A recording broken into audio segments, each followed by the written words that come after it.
الرحيم الحمد لله رب العالمين بارئ الخلائق أجمعين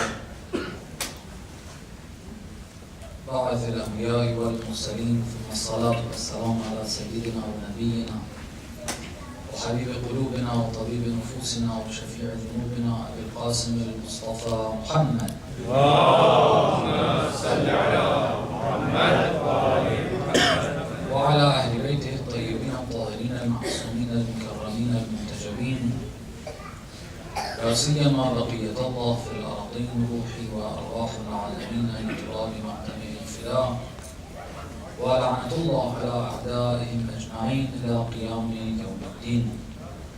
For the hastening and the return of our Imam, we say the salawat. اللهم صل على محمد وآل محمد. For his health and well-being, let's recite the sacrament louder.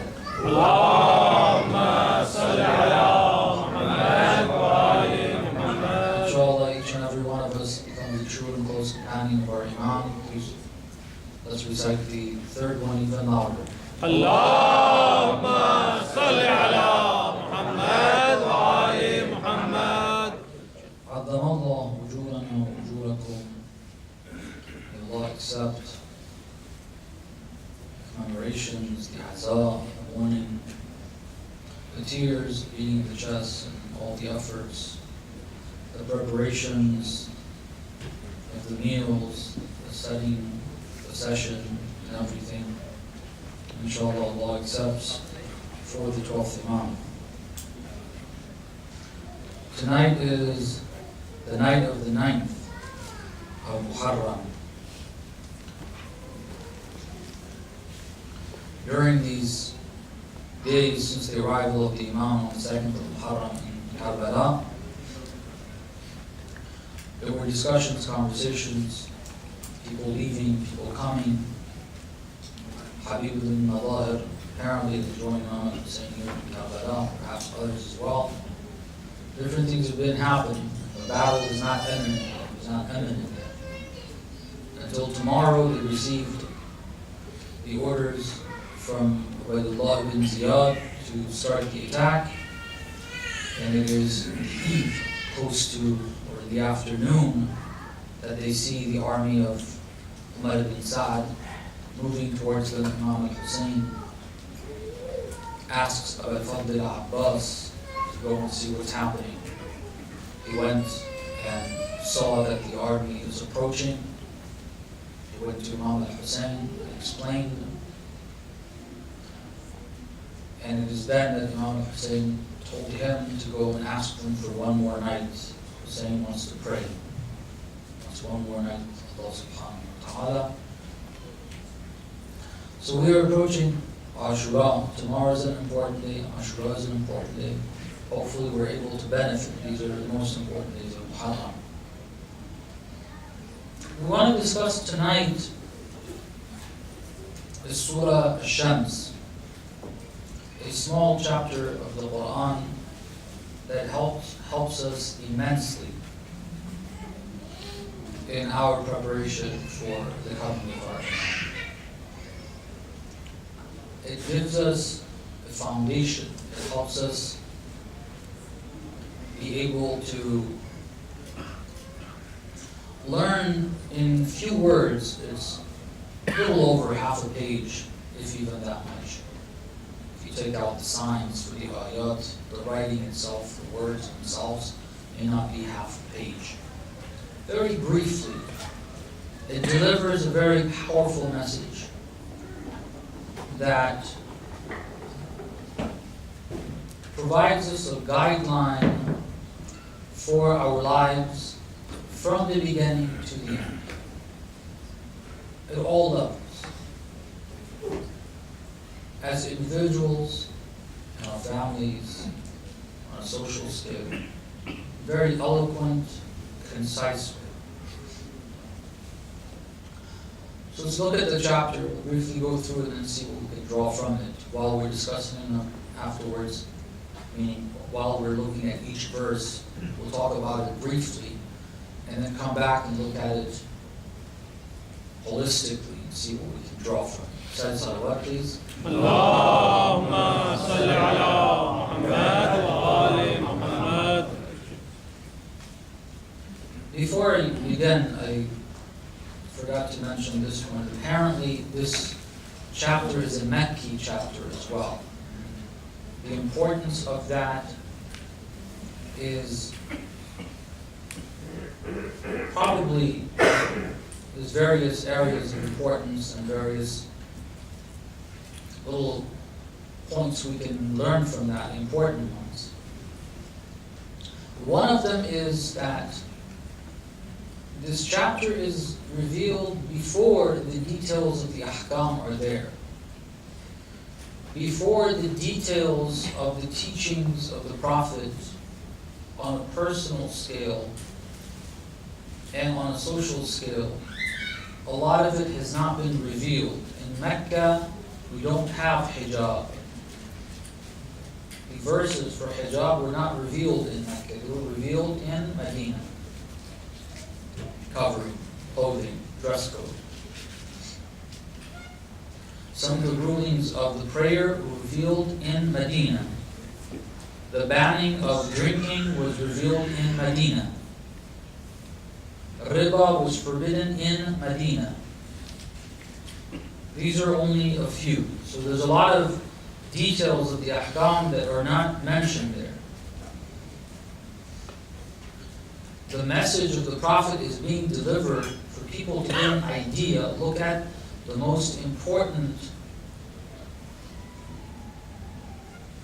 messages of Islam in a nutshell, to allow them to think.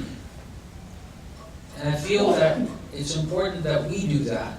That's why we've selected this chapter. A lot of times we get too concerned about some of the details of the ahkam in a way where we lose sight of what's more important. I'll give you an example that I've been asked by some of the youth to mention. It's only an example, and I hope we don't cause too much or too many problems between people, community members, and I hope I'm not contradicting anyone. I'm obviously presenting my understanding of the ruling. I've seen people be so concerned about dhabiha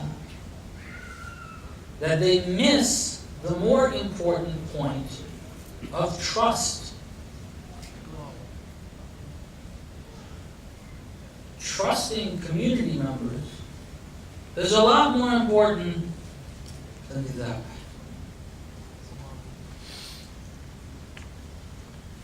We're so concerned about that. Plenty of people look at how the person says it's halal. Yes, maybe they're lying. Maybe this. Maybe that. I've even heard sometimes say, we saw the person picking up meat from a grocery store. Well, how do you know? Maybe he picked that up for his house. Maybe he's throwing a party. He's got a cart full of meat. Maybe he's throwing a party at home. You don't know if he's going to take that to a restaurant.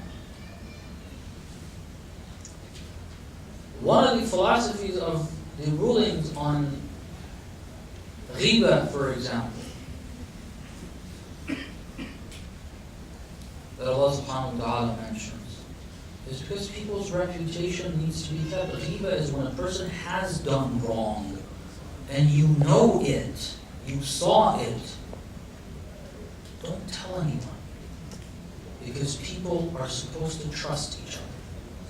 Even if most of us, if you're like me, you have plenty of errors. There's a lot of mistakes we make. But we're not supposed to be going around and telling people where there's no trust.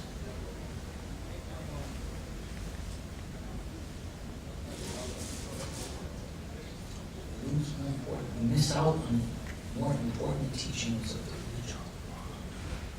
And it's all in all risalas, but for some reason, again,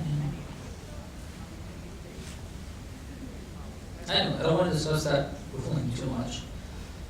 Sometimes I overdo it on that because it really irritates me how people, so they go to a pizza place and make sure they don't cut it. If they cut it, it's haram. Really? I didn't see that.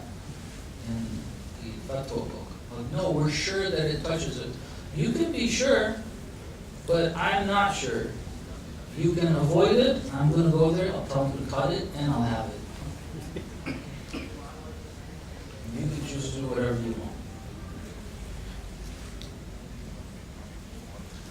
This is just an example. There's plenty of these examples where we're so adamant about certain things. We miss out on bigger issues, more fundamental issues. The focus becomes different than what God is telling us.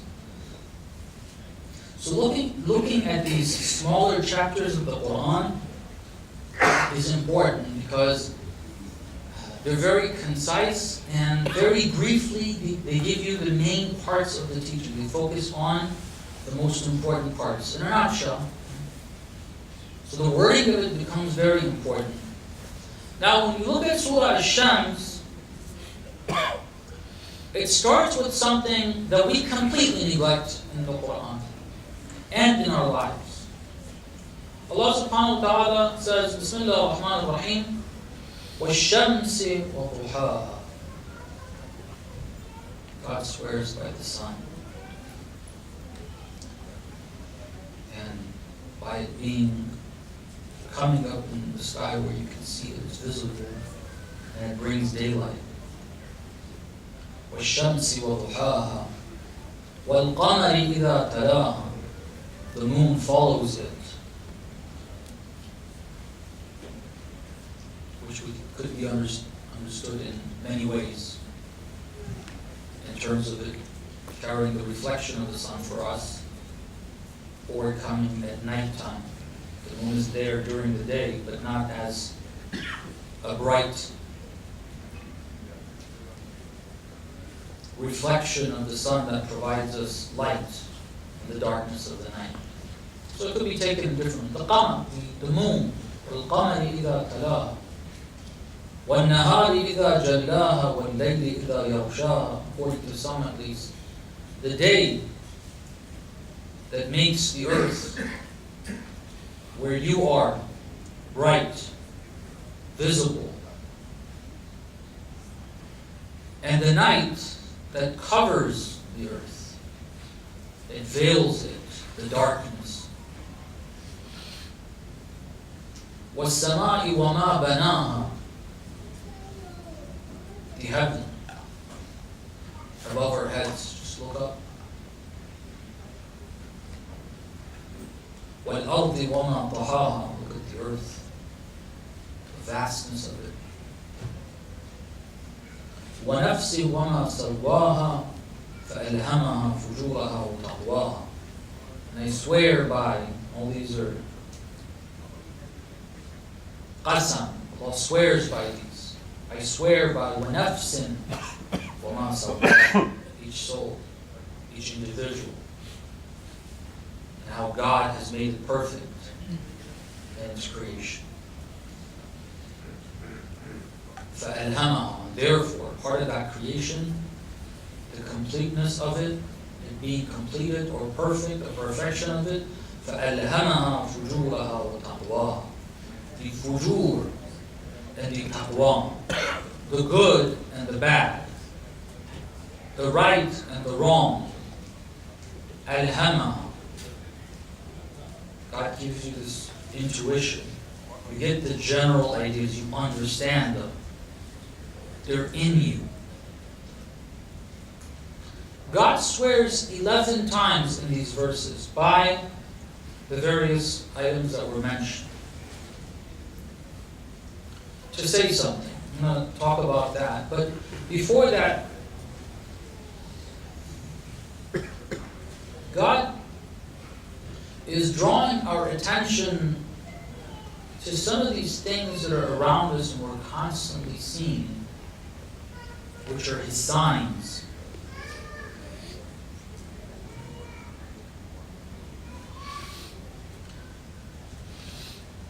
The earth and everything in it is Allah subhanahu wa ta'ala's sign. The nature you see, the laws of nature, Allah subhanahu wa ta'ala's signs. the creatures you find,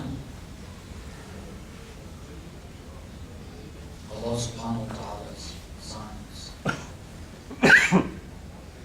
The chemical makeup of things, Allah subhanahu wa ta'ala's signs. The vastness of the earth, the way the seas are, the oceans are, water is. The formation of clouds in the sky.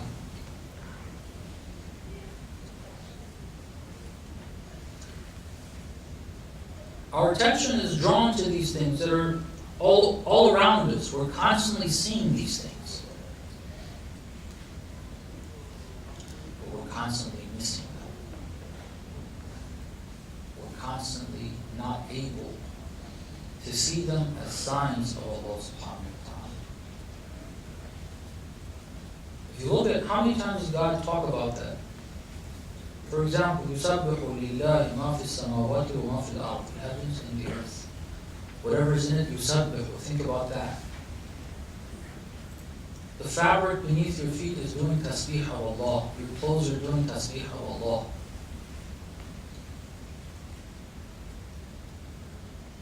The air in this room is doing tasbih of Allah. This mic is doing tasbih of Allah. The speakers are doing tasbih of Allah. The lights are doing tasbih of Allah. The ceiling that's not falling on us is doing tasbih of Allah.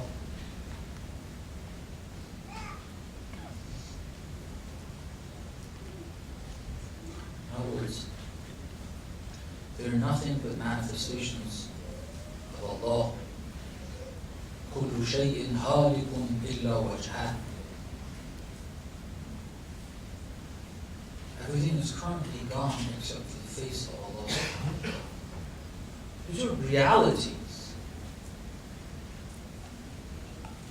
سَنُرِيهِمْ آيَاتِنَا فِي الْآفَاقِ وَفِي أَنفُسِهِمْ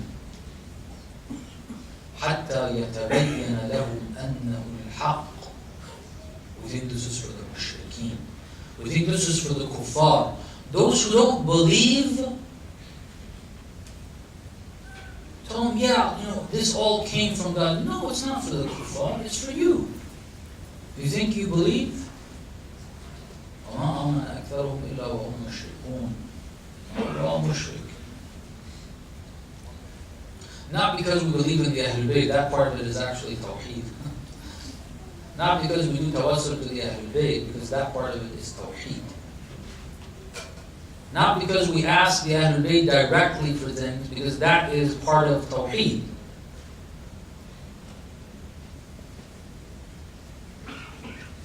Because the way we understand ourselves and the cosmos and everything around us and all people and God Himself, we say La ilaha illallah, we don't believe La ilaha illallah. How do we increase that iman? We have a bare minimum. We do believe. We say La ilaha illallah. God says do this. We're trying to do it. There is some faith, yes. The point is that these verses that talk about these things, when you read them in the right way. And then when you're not reading, when you're seeing them, see them in the right way. سَنُرِيهِمْ آيَاتِنَا فِي الْآفَاقِ وَفِي أَنفُسِهِمْ حَتَّى يَتَبَيَّنَ لَهُمْ أَنَّهُ الْحَقُّ. We will show them our signs, فِي الْآفَاقِ, in the horizons. Any direction you look is a horizon. Whatever you see is an ayah of Allah. We will show them, all of you and all of us and all people, ayatina fil afaq wa fi anfusihim, and within. Think about your thoughts. Think about your abilities, your skills, your talents, your shortcomings, your inabilities. Think of how much of that is you and how much of that is actually yours. Think about them, okay? realize that you have nothing of yourself. We need to realize we have nothing of ourselves. And think about these things.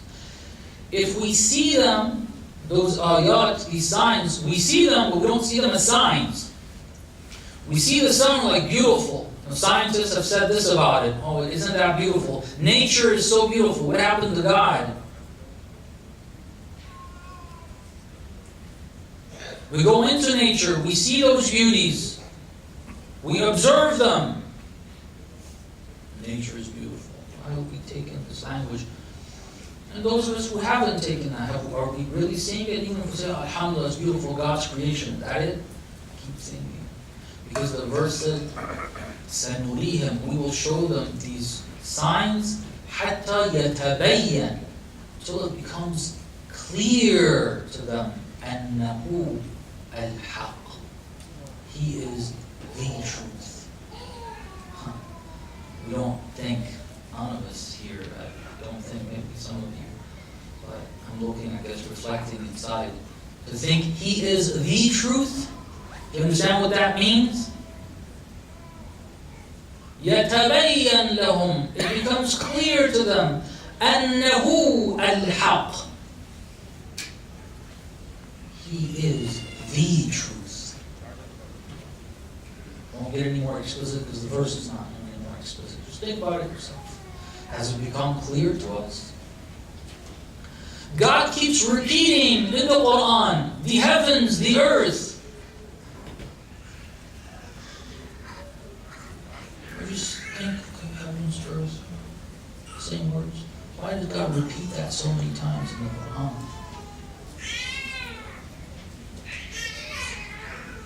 In so many different ways. It requires us to look at it as an ayah and then ask God, because it says, سَنُرِيهِمْ, we will show them. God, please show me. I'm looking. It's an ayah of God's creation. It's not coming. God, I can't. You help me. وَالشَّمْسِ وَضُحَاهَا. Think about that.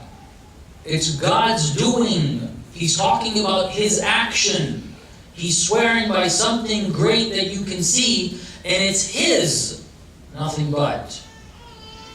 It's وَالشَّمْسِ وَضُحَاهَا وَالْقَمَرِ إِذَا تَلَاهَا. Look at the beauty of the moon.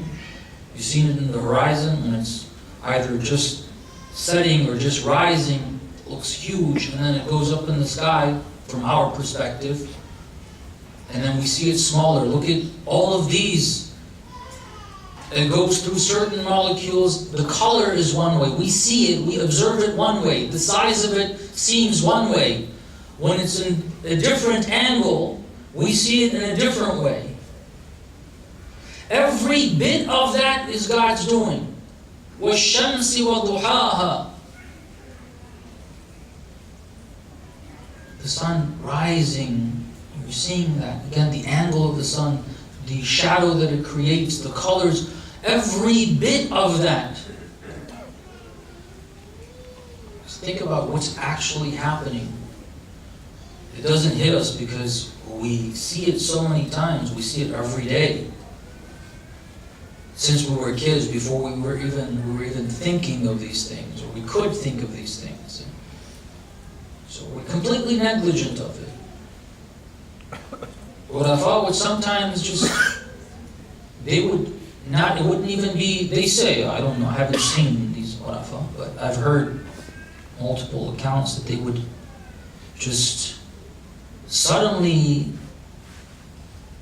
just remember the particular story, Abdullah Khushbach with some of his friends when he was young. Dulabi was one of them. They were friends that were friends for Allah. They were spiritual friends, whatever that means. They go to different teachers and just being in each other's presence encouraged them, helped them to progress further. And they would go out in the desert, away from the city, out in the desert. Here you have nature. You can go in the mountains, the woods. But the desert is different. They chose the desert. They could have gone up north, but where they have beautiful scenery, very similar, sometimes more beautiful than what you have here in the northern strip by the Caspian Sea in Iran. But they didn't go there. The desert. Go to the desert together. Walk for hours. And they would take some bread with them. Once they sent, I think it was Abdulawi they sent, to get bread, and well, it would probably usually take them about 30 minutes to go get the bread, stand in line, their turn, wait their turn, get the bread, come back.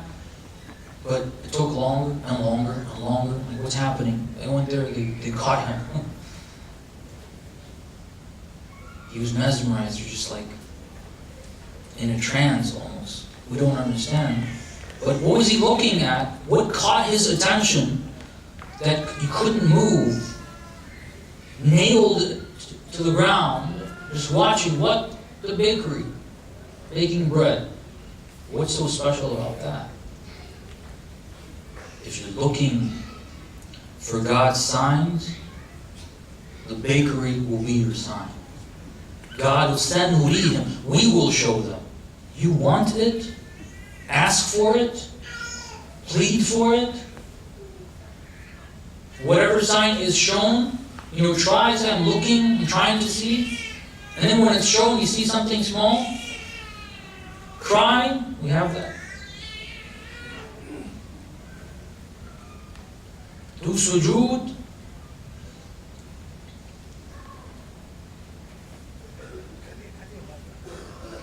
الذين إذا ذكر الله, we had in Surah Anfal, we read a few nights ago. وجلت قلوبهم وإذا تليت آياته زادتهم إيمانا وإذا تليت عليهم آياته زادتهم إيمانا. Thank you. When the signs of God are shown to them one after the other, whether it's the verses of the Quran that when they recite, they are being shown to you, or the ayat of Allah one after the other, they come.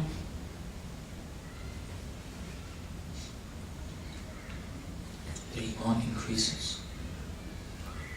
So look at these items that God mentions, His own creation, showing you the greatness and wanting you to see the greatness of that, so then He can swear by them. God swears by the sun and it rising in the horizon. We don't understand how vast and how great this earth is we're on, and the spinning of the earth around its own axis that causes the day and night. All of that is happening. And then the tilt, the different timings for day and night, the beginning, how long they are, how short they are. Think of all of that, what it actually is. God swears by that. You see the greatness, you take it seriously. God is swearing 11 times by these various things. The sun, the moon, the earth, the heaven, yourselves. وَنَفْسٍ وَمَا سَوَّاهَا فَأَلْهَمَهَا فُجُورَهَا وَتَقْوَاهَا. Which He tells us that every soul is given that. If God wouldn't have given every soul the ilham, the intuition of what's right and what's wrong, the fujur and the taqwa, it wouldn't have been complete. Every soul has that. Now, this isn't to cause us to go and get on to people and say, oh, you know this is wrong and you're doing it. It's for ourselves. It's for ourselves. Look within. Stop picking flaws in others. Find flaws in yourself. Why? Because the verse follows. 11 times God swears by these important items. Then He said, قَدْ أَفْلَحَ مَنْ زَكَّاهَا. You're looking for prosperity? You're looking for success in life? You think your university degree or your Hawza degree is going to give you that? You think money is going to give you that? You think children back in the days, they thought that's going to give it to them as individuals?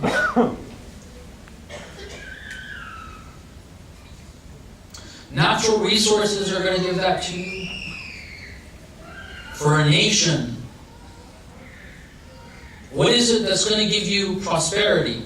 They say prosperity, people come here to this part of the world for prosperity. Really, does that give you prosperity? Falah. Allah subhanahu wa ta'ala says, no, there's one thing that gives you prosperity. قَدْ أَفْلَحَ مَنْ زَكَّاهَا. Whoever does tazkiyah of the nafs, tazkiyah of the soul, they will reach prosperity. You want prosperity as individuals, as a nation, social prosperity, on all levels, tazkiyah. Tazkiyah to nafs.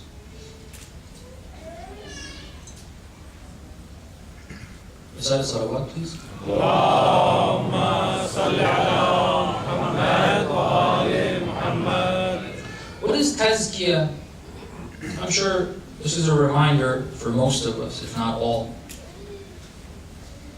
They say a tangible example is if you have, let's say, a flower. You have a rose plant, and if you want it to grow properly, you have to cut off certain parts of it.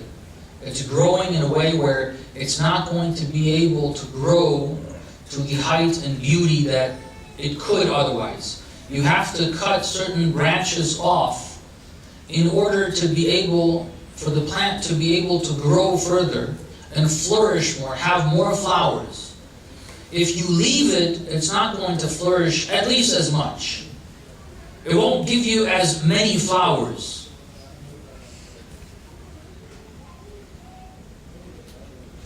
It's part of the plant, it's part of the crop, it's part of the tree or the bush or whatever it is.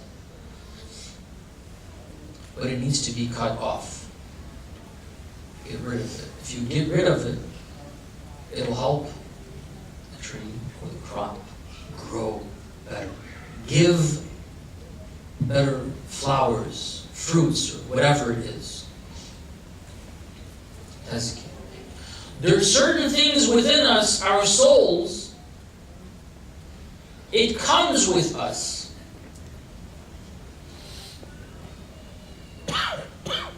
In a sense, we are born with it. When we grow, these things grow in us too.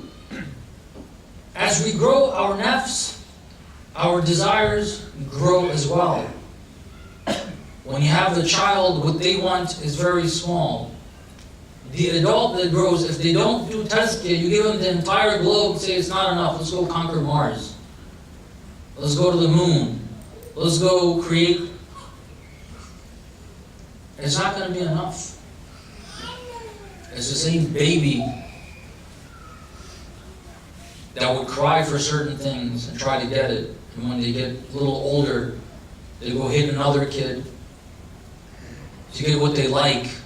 If they find candy in the other kid's hand, they go hit them, take the candy, and have it themselves. Or some do even worse, they accumulate it.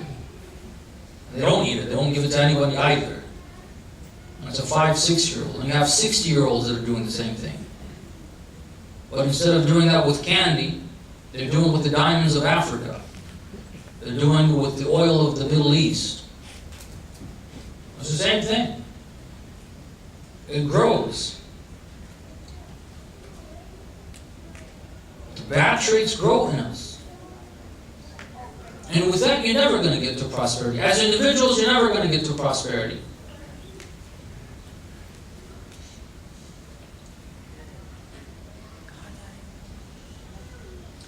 And as a nation, or as a greater society, as people, humanity, if you want to get to prosperity together, you got to do tazkiyah of the nafs. On a social scale, that means the tazkiyah of society. You need to get rid of certain practices At times, you need to get rid of certain individuals that decide not to change those practices.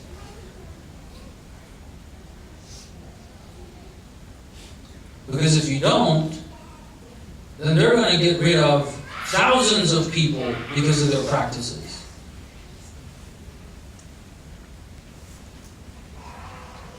Say salawat, please. Allahumma salli ala Muhammad wa ali Muhammad. وَقَدْ خَابَ مَنْ دَسَّاهَا. Opposite of that. If you leave it, you won't get to what you're looking for. That we can go on. I've mentioned, I don't feel like we need to repeat that. Maybe just one line. The very fact that at age 60 or 70, excuse me, but the idiot is still trying to work for more power and gain more, tells you they're not content. They're not satisfied. They don't feel like they have what they need. Okay? Otherwise, Trump would be behaving in the way he is.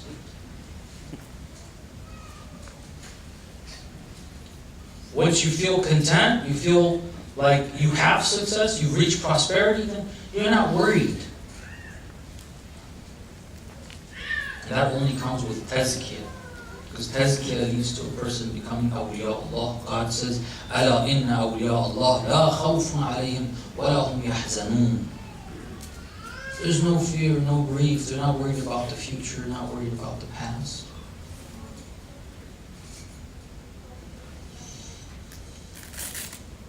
And after these two, which initially, now I already explained it on a little bit of a social scale, political scale as well.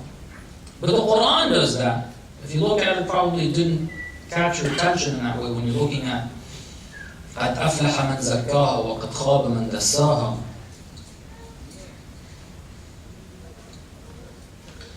But if you look at what happens afterwards in these verses, it says كَذَّبَتْ ثَمُودُ بِطَغْوَاهَا. What's the relevance of قَدْ أَفْلَحَ مَنْ زَكَّاهَا وَقَدْ خَابَ مَنْ دَسَّاهَا? You want prosperity, do tazkiyatun nafs. And if you don't, then you won't reach prosperity. Then it says, كَذَّبَتْ ثَمُودُ بِطَغْوَاهَا. Thamud, because of their rebellious nature, because of how they rebelled against the taqwa that God showed them before even their prophet came, كَذَّبَتْ. They denied, they said it's a lie, this prophet is not a messenger of God. No matter what signs he brought. What's the relevance of the first part of the chapter and the second part of the chapter? God's giving you an example of how you don't reach prosperity. You don't do tazkiyah, you don't reach prosperity. The example is actually all-inclusive. The example is a social one. It's a community. It's a people. It's a nation that didn't do tazkiyah. The result of that, as the verse says, let's go through them. كَذَّبَتْ ثَمُودُ بِطَغْوَاهَا. Because of their طغيان, or as it says, taqwa, which is rebelling against God's teachings, what they clearly recognized as wrong, they did it. That's being rebellious. They denied God's signs, and they denied the messenger of God.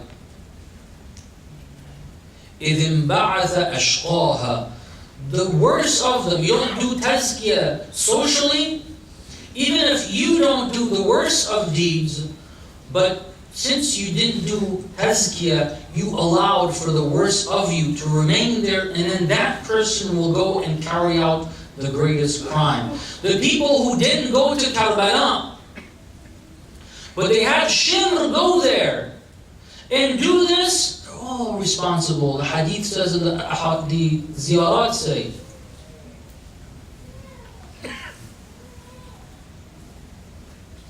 whoever was silent, whoever did not rise, who didn't join, was silent, was part of that crime. They didn't commit it. They're all part of it. You don't do tazkiyah, this is what's going to happen. Imam al-Hussein is his uprising was through tazkiyah.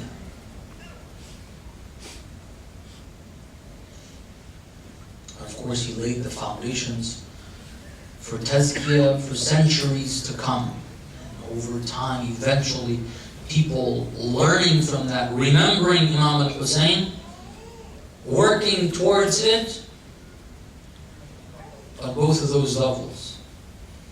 إِذِ انْبَعَثَ أَشْقَاهَا فَقَالَ لَهُمْ رَسُولُ اللَّهِ نَاقَةَ اللَّهِ وَسُقْيَاهَا. This naqah, this camel that you asked for, you said, if you're the messenger of God, show us a miracle. Bring a camel to us from out of this rock mountain, the stones of this mountain. No, apparently, there was no cave. It's not like it came out of the cave. No, right out of the rock. God gave it to him. A camel walked out. God told him here. The prophet of God told him here. And this is a sign of God. And it's got its timings for the water. Nobody touch it. If you do any harm to it, then this is a serious sign. The previous one you denied I'm a messenger. I showed you other signs you didn't accept. Now this is a serious one. You don't want to mess with this sign. If you harm it, then you will be punished. And Ashqaha, the worst of them, said, you know what, we're going to go and kill it. They plotted it, they wanted to, no, this was all lies, this is baloney. فقال لهم رسول الله ناقة الله وسقياها فعقروها فكذبوه فعقروها فدمدم عليهم ربهم بذنبهم فسواها ولا يخاف عقباها.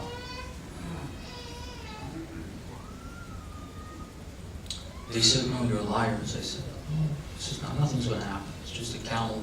This was magic. This was this. This was that. You asked for it. These same people asked for it. We'll believe if it comes.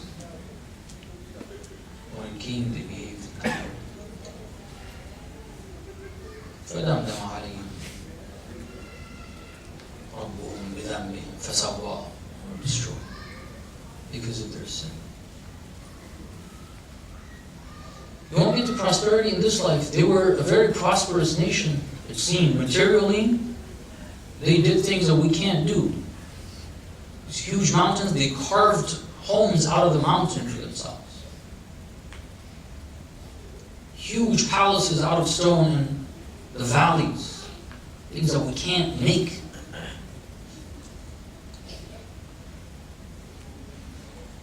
That doesn't give you prosperity. What gives you prosperity? Tazkiyah. You get it in this life and you get it in the hereafter. Recite salawat, please.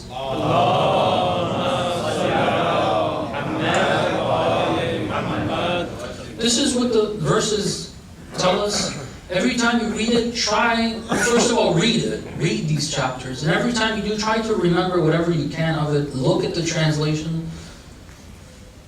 Look at the concise message. Try to make those connections yourself. You'll find even more connections between the various concepts that have been introduced in the chapter.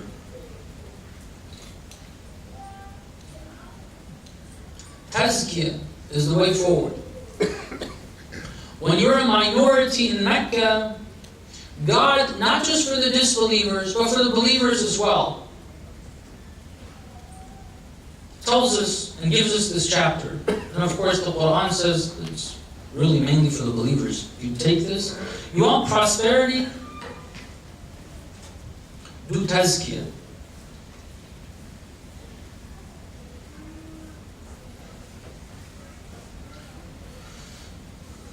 I hope I'm able to connect this chapter, this tazkiyah, to the preparation for the coming of the Imam of our time, and the different scales.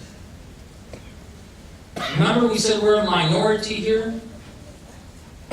Well, if you look globally, we're a minority altogether. And we're mustad'af. In other words, we're oppressed. The dominant nations of the world apparently the greatest one right here. They're oppressing many people. We are being oppressed more than anyone else. The Muslimin are being oppressed more than anyone else. In so many different ways. You want prosperity for Muslims and prosperity for everyone? What do? This chapter tells you. قَدْ أَفْلَحَ مَنْ زَكَّاهَا. Tazkiyah. Do tazkiyah.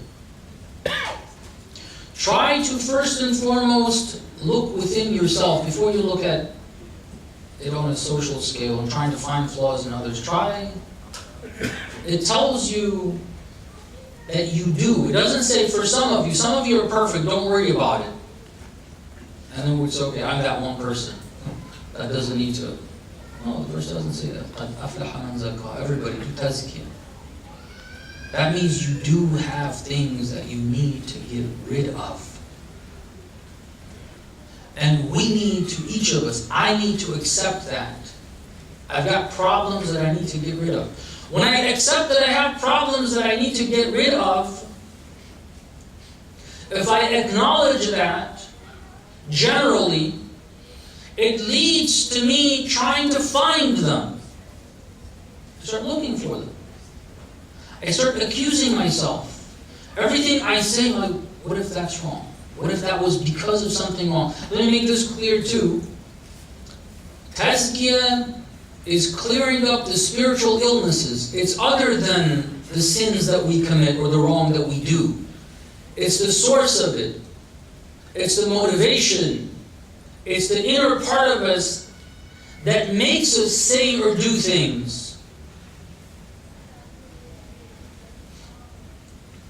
If we acknowledge that we have that problem, we have problems, we'll start looking for it. If we acknowledge that we have problems that we can't even notice, and we need to get rid of, then as we try to find them and get rid of them, we will start realizing that we need to plead to Allah to help us recognize our own flaws. Sometimes it's so difficult. And Allah subhanahu wa ta'ala gives us opportunities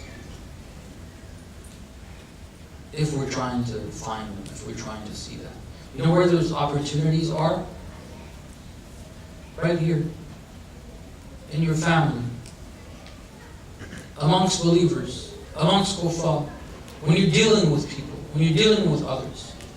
It's an opportunity.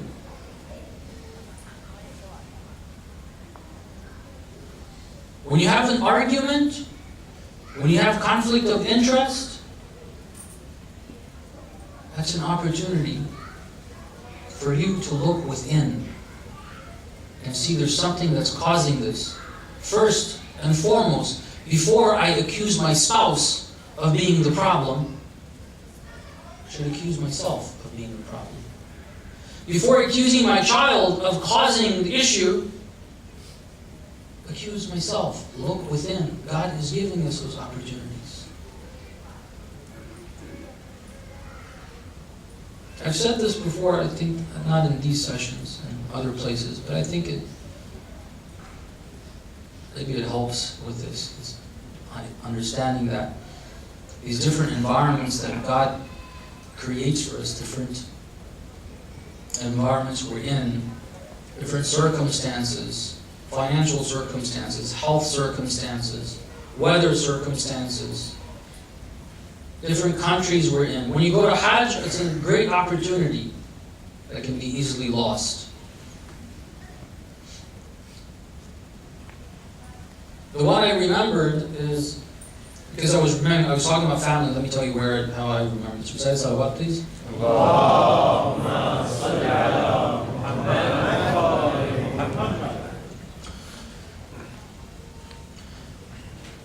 We'll start with adults. So adults in the family, when they especially have children, which we should have children, we should have many children. Children are not the ones who are expected to have tazkiyatun nafs. They're children. Who's supposed to have tazkiyatun nafs? We are, adults are. We think as adults, we, the untrained nafs, is supposed to be training the children. I feel like I am the one who's going to teach this child what to say, what not to do, and so on and so forth. I am the one who's responsible to guide this child. And God has given me that responsibility. Which we do have a responsibility as parents to do that, but I want to draw our attention to something a little different, the reverse of that. God has provided the children to us to help us train us, help them be the cause of training us as adults.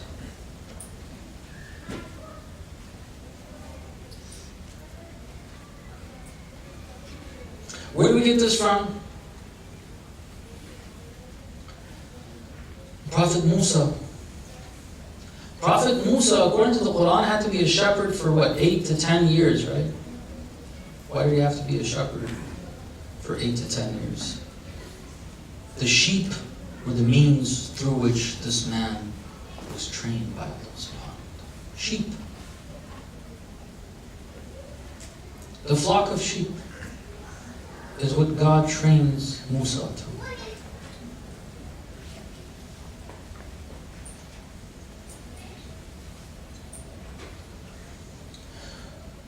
We automatically think the child has done something wrong. We get angry, the child is at fault.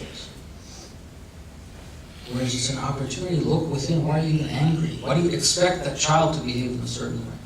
These are just examples that I'm throwing out. These various contexts that we're in, the family, the workplace, the community center, different works or activities we're involved in, these are all opportunities. Opportunities. God makes us realize if we open our eyes. Anywhere we see something unpleasant, look within. Don't look at the other person. Do that tazkiyah. The path to tazkiyah is taqwa. Doing the wajibat and staying away from haram.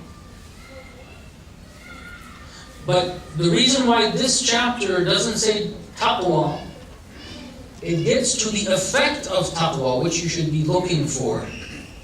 And if you're not seeing, and we should note that, we should be able to see that in ourselves. If we don't see the results, that means there's something lacking. There is a problem. If I'm still not able to control my temper, if I'm still not able to control my shahwa for whatever,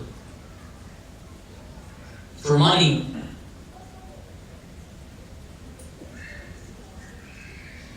or whatever else it is. If I can't control my eyes, that means the taqwa hasn't, or I need to continue. There's something wrong.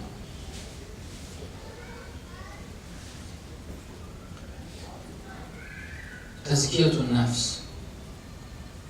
And then tazkiyah of society, which that's not my focus. We mentioned that, and it is important, but the focus here is tazkiyah of the nafs, brothers and sisters. We can't be awaiting the coming of our Imam without taking care of our nafs. If we don't take care of our nafs, it will reveal itself. It will come at some point.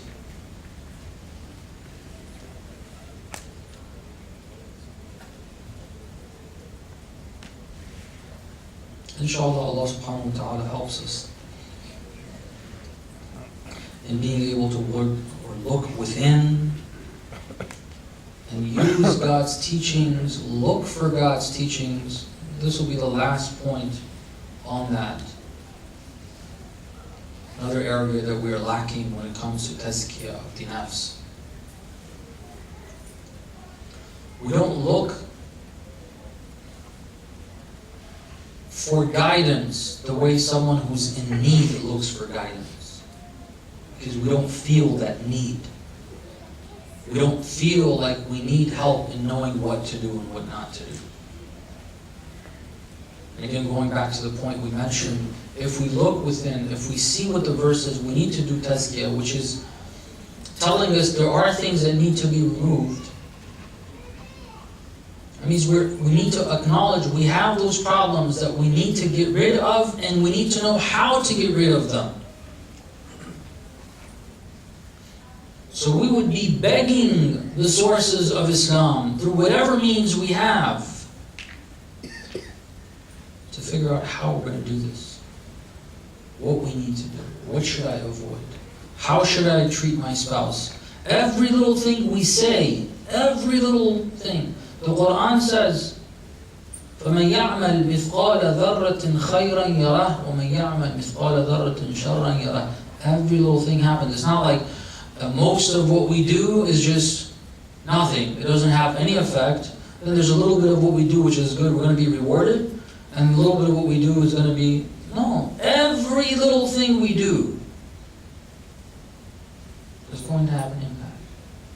Every little thing, the way we speak, the tone of it, what we say to our spouse, to our children, to our friends, to believers, about ulama, about political issues, listening to the media, not listening to the media, which media outlet. I'm throwing out all these different examples because all of those will have an impact on tazkiyatun nafs. Before even getting to the social tazkiyatun nafs. What media you watch will affect your tazkiyatun nafs. If you watch movies, you don't watch movies, what movies, what music, every little thing. And don't think we know, okay, yeah, we shouldn't watch movies and that's it. No, who said that? Where did we get that from? We assume things. It's a big problem. We assume it's so simple, we don't need to go to the sources. We don't need to go to the experts for it. We just figure it out ourselves. If we realize we're in need of it, in dire need, we become like Ayatollah Ansari Hamadani. Allah bless his soul, this great man. He was a mujtahid in his mid-20s. All the studies he had done for I don't know how many years to get to that ijtihad. He read apparently a letter from one of the Urafa. Just reading that letter caused him to realize where he can be, what the love of God is, just reading it and knowing that he doesn't have it.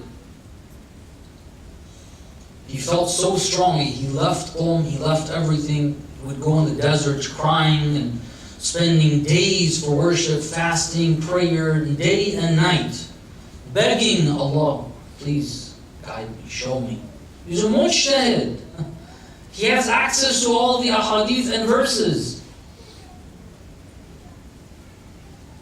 But understanding it to where you can do that level of tazkiyah,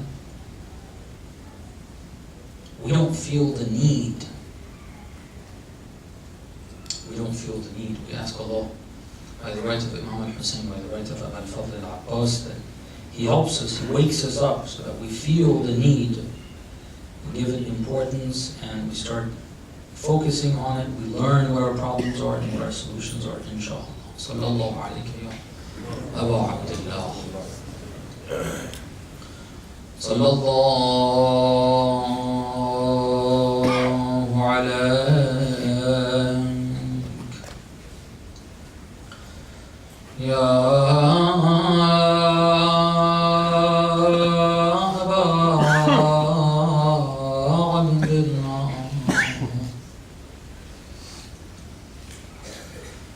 Sallallahu alayhi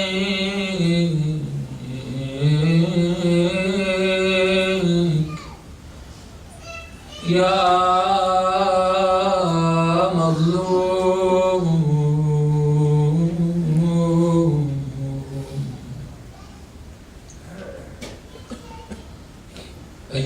الشهيد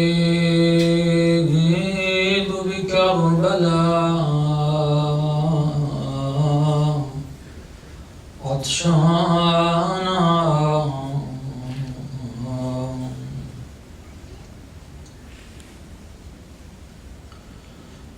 روحي لك الفداء يا مولاي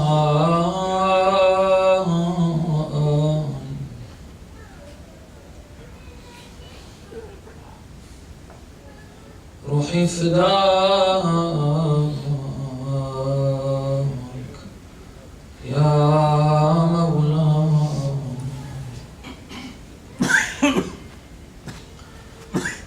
May Allah's peace and blessings be upon you.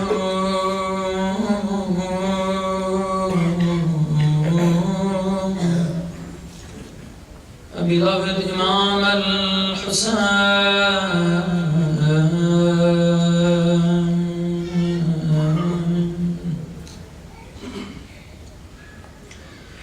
May Allah's peace and blessings be upon you.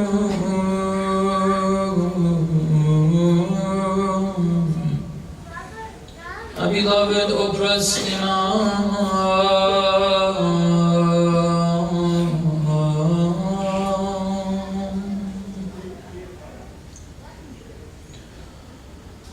the Imam that was slaughtered by the shores of the Euphrates,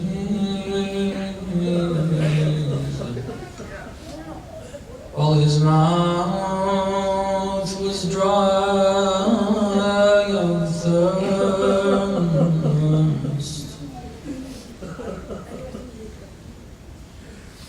روحي لك الفداء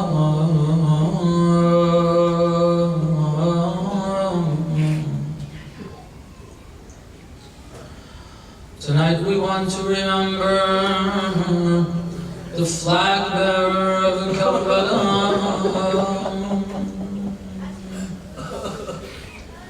قمر بني هاشم,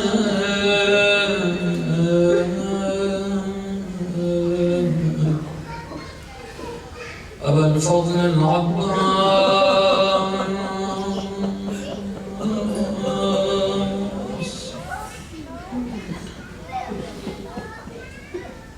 سلام الله عليك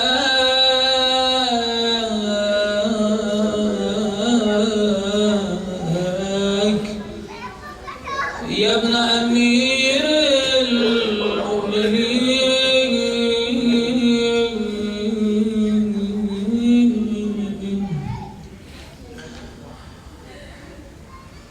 Brothers and sisters, before we begin, I want to make a request. There's an account that Ibn Mahziyar, who went according to the account 18 times to Hajj to see the Imam of our time, when he finally received the invitation, he was told, go to the tent that you hear the masa'ib of our uncle al-Fadl al-Abbas.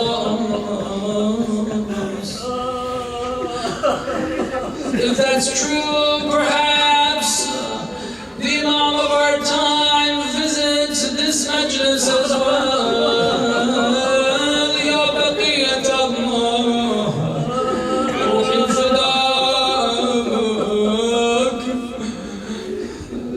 To believe you're here amongst us. Salamullahi alayk, عظم الله أجرك في مصابك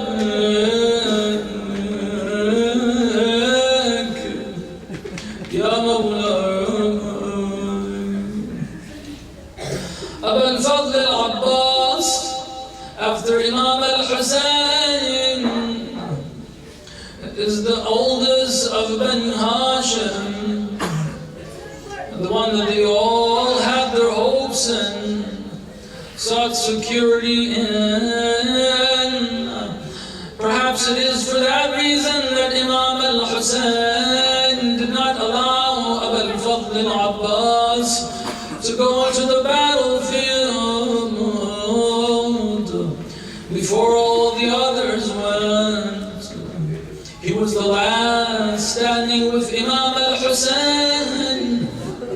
He also, like Imam al-Hussein, watched every one of the companions going to the battlefield, shedding their blood for the Imam. He watched Banu Hashim as well. He watched Ali al-Akbar.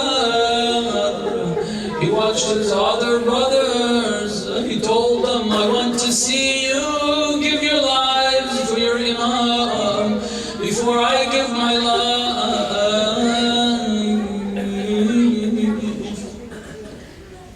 You can imagine how the children felt security when Abbas is around. Other than Imam al-Hussein, who's the main figure, Abbas being around. But according to the account that we will recite, it seems like Imam al-Hussein in a sense relied on Abu al-Fadl al-Abbas as well. روحي لكم الفداء. How can we describe what happened to Abbas? Ya Allah, help me.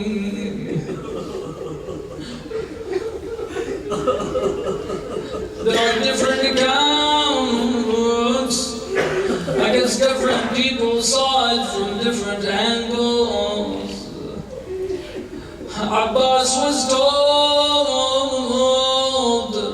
that water is needed in the tents.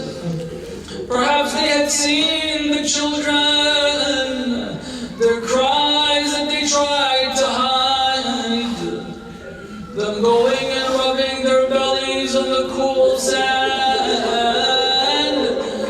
to try to overcome the thirst without having to ask their father and uncle for water. Look at how beautiful these children were, how understanding they were.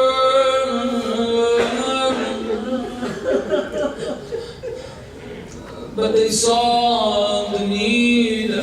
Abbas was sent for the Sharia to bring water. The account that is usually mentioned is that Abbas went fighting towards the Sharia. Obviously the enemy does not want Abbas to have any water. He's already too difficult to deal with if he has any water. If Hussein gets water, he's going to fight even harder. Also, they had orders not to allow Hussein to have water. Abbas fights, he moves towards the Sharia. They can't hold on to their posts, they can't stop him. They make a plan that let's allow him to go to the Sharia. We'll ambush him on the way out. Abu al-Fadl al-Abbas, Ruhi Fida, enters the Sharia. Imagine a man who has not had water all day, has been fighting and dealing with the heat. Now he's entered the Sharia. Probably his feet are touching the cool water, making him even want more water more. He puts the water skin in the water. Probably his hands feel the cool, and he even wants water more. He feels the thirst and picks some water up, brings it close to his face, according to the account.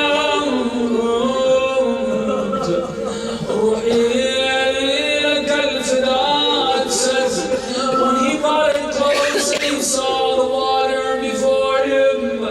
فذكر عطش الحسين. He remembered the thirst of Imam al-Hussein. He probably told himself, Abbas, shame on you.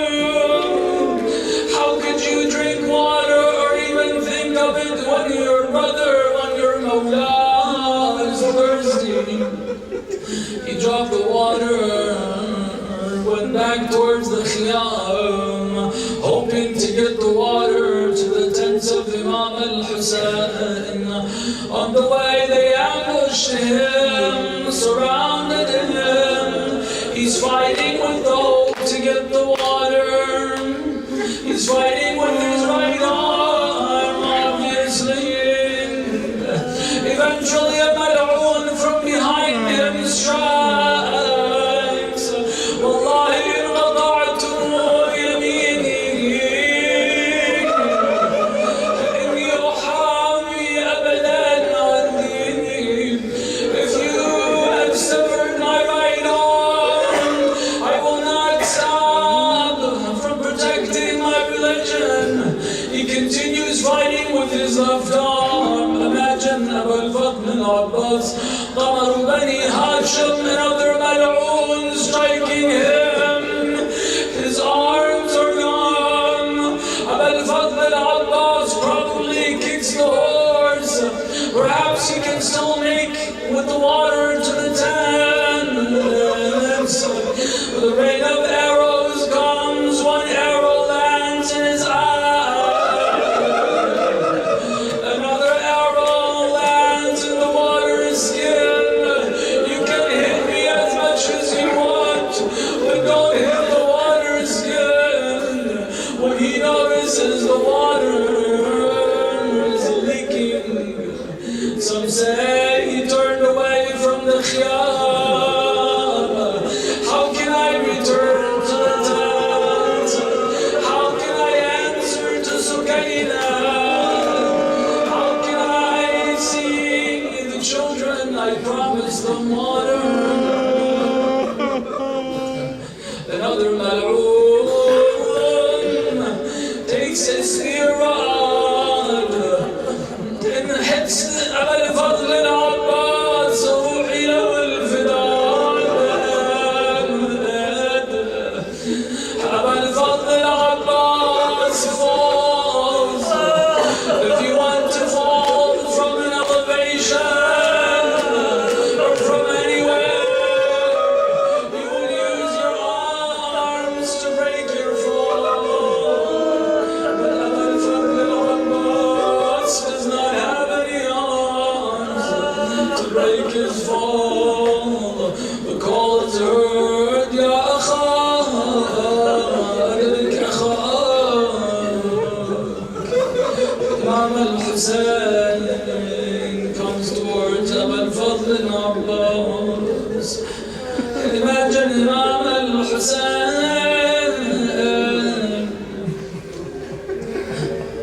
What a scene. Some have said Abu al-Fadl al-Abbas asked Imam al-Hussein, oh brother, can you remove the blood from my eyes? I want to see you one last time. When Imam al-Hussein stood up to go, he said, الآن انكسر ظهري. This is when my